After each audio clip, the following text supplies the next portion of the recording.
Hello ನಮಸ್ಕಾರ, ಹೇಗಿದ್ದೀರಾ? ಎಲ್ಲರೂ ಚೆನ್ನಾಗಿದ್ದೀರಾ ಅಂತ ಅನ್ಕೊಂಡಿದ್ದೀನಿ. ಸ್ವಾಗತ ಸುಸ್ವಾಗತ ನನ್ನ ಮತ್ತೊಂದು ಹೊಸ ವಿಡಿಯೋಗೆ. ಇವತ್ತಿನ ಈ ವಿಡಿಯೋದಲ್ಲಿ ಬಿಗ್ ಬಾಸ್ ಮನೆಯಲ್ಲಿ ಈ ವಾರ ಯಾರ್ಯಾರು ನಾಮಿನೇಟ್ ಆಗಿದ್ದಾರೆ ಅಂತ ನೋಡೋಣ ಬನ್ನಿ. ಅದಕ್ಕಿಂತ ಮುಂಚೆ ಹೋದ ವಾರ ಬಿಗ್ ಬಾಸ್ ಮನೆಯಿಂದ ಪವಿ ಅವರು ಎಲಿಮಿನೇಟ್ ಆದ್ರು.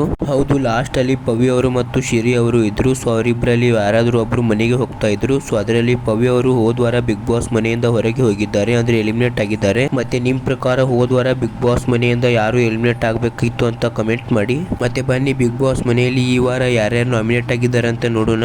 ಈ ವಾರ ಬಿಗ್ ಬಾಸ್ ಮನೆಯಲ್ಲಿ ನಾಮಿನೇಟ್ ಆಗಿರುವ ಕಂಟೆಸ್ಟೆಂಟ್ ಗಳು ಯಾರಂದ್ರೆ, ಈ ವಾರ ಬಿಗ್ ಬಾಸ್ ಮನೆಯಲ್ಲಿ ಸಂಗೀತ ಅವರು ನಾಮಿನೇಟ್ ಆಗಿದ್ದಾರೆ, ಪ್ರತಾಪ್ ಅವರು ನಾಮಿನೇಟ್ ಆಗಿದ್ದಾರೆ, ಮೈಕಲ್ ಅವರು ನಾಮಿನೇಟ್ ಆಗಿದ್ದಾರೆ, ಮತ್ತು ವರ್ತೂರ್ ಸಂತೋಷ್ ಅವರು ನಾಮಿನೇಟ್ ಆಗಿದ್ದಾರೆ, ಅವಿನಾಶ್ ಅವರು ನಾಮಿನೇಟ್ ಆಗಿದ್ದಾರೆ, ಮತ್ತು ಕೊನೆಯದಾಗಿ ಸಿರಿ ಅವರು ನಾಮಿನೇಟ್ ಆಗಿದ್ದಾರೆ. ಈ ವಾರ ಬಿಗ್ ಬಾಸ್ ಮನೆಯಲ್ಲಿ ಒಟ್ಟು 6 ಕಂಟೆಸ್ಟೆಂಟ್ ಗಳು ನಾಮಿನೇಟ್ ಆಗಿದ್ದಾರೆ. ಈ 6 ಕಂಟೆಸ್ಟೆಂಟ್ ಗಳಲ್ಲಿ ಈ ವಾರ ಬಿಗ್ ಬಾಸ್ ಮನೆಯಿಂದ ಯಾರು ಹೊರಗೆ ಹೋಗಬಹುದು ಅಂತ ಕಮೆಂಟ್ ಮಾಡಿ. ಮತ್ತು ಈ 6 ಕಂಟೆಸ್ಟೆಂಟ್ ಗಳಲ್ಲಿ ನಿಮ್ ಪ್ರಕಾರ ಬಿಗ್ ಬಾಸ್ ಮನೆಯಿಂದ ಯಾರು ಹೊರಗೆ ಹೋಗಬೇಕು ಅನ್ನೋರು ಕಮೆಂಟ್ ಮಾಡಿ. ಮತ್ತು ಈ ವಾರ ಬಿಗ್ ಬಾಸ್ ಮನೆಯಲ್ಲಿ ಸೇಫ್ ಆಗಿರುವ ಕಂಟೆಸ್ಟೆಂಟ್ ಗಳು ಯಾರಂದರೆ ಕಾರ್ತಿಕ್, ವಿನಯ್, ತನಿಷಾ, ಕಾಳಿ ಸಂತೋಷ್ ಮತ್ತು ಕೊನೆಯದಾಗಿ ನಮ್ರತ ಅವರು. ಸೊ ಇವತ್ತಿನ ಈ ವಿಡಿಯೋದಲ್ಲಿ ಇಷ್ಟೇ. ಈ ವಿಡಿಯೋನ ನೀವು ಇಲ್ಲಿ ತನಕ ನೋಡಿದ್ರೆ ಅಂದ್ರೆ ಈ ವಿಡಿಯೋ ನಿಮಗೆ ಸ್ವಲ್ಪನಾದ್ರೂ ಇಷ್ಟ ಆಗಿರುತ್ತೆ ಅಂತ ಅನ್ಕೊಂಡಿದ್ದೀನಿ. ಈ ನನ್ನ ಒಂದು ಸಣ್ಣ ವಿಡಿಯೋ ನಿಮಗೆ ಸ್ವಲ್ಪನಾದ್ರೂ ಇಷ್ಟ ಆಗಿದ್ರೆ ಲೈಕ್ ಮಾಡಿ, ಶೇರ್ ಮಾಡಿ, ಸಬ್ಸ್ಕ್ರೈಬ್ ಮಾಡಿ ಅಂತ ಹೇಳ್ತಾ ಮತ್ತೆ ನಾನು ಬರ್ತೀನಿ ಮುಂದಿನ ವಿಡಿಯೋದಲ್ಲಿ ಇದೇ ರೀತಿಯಾದ ಹೊಸ ಇಂಟ್ರೆಸ್ಟಿಂಗ್ ಅಪ್ಡೇಟ್ಗಳೊಂದಿಗೆ. ಸೊ ಅಲ್ಲಿ ತನಕ ಬೈ ಬೈ.